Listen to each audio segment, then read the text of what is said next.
placing the entire Philippines under martial law. Kuha sila ng belt, gaganon yung belt sa'yo. This sharp object which they were putting inside my vagina. Tao naman ako, bakit ganyan ang ginawa nila? Kaya sabi ko nga, si Marcos hindi tao eh. Hindi lang ito mga numero.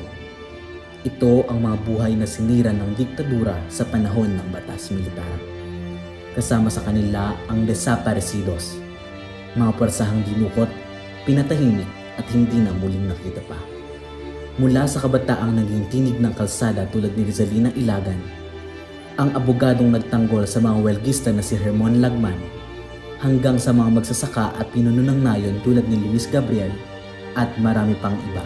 Sila ay namulat sa karahasan at kawalan ng karapatan sa kani-kanilang sektor ng lipunan, ngunit pinag-isa ng hangaring makamit ang tunay na kalayaan ng ating bayan.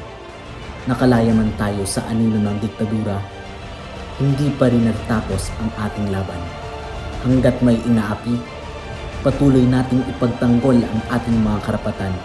Huwag nating hayaang maulit ang dilim ng nakaraan, sapagkat ang bayang namulat ay hindi na muling hipikit at patuloy na titindig para sa hustisya at kalayaan.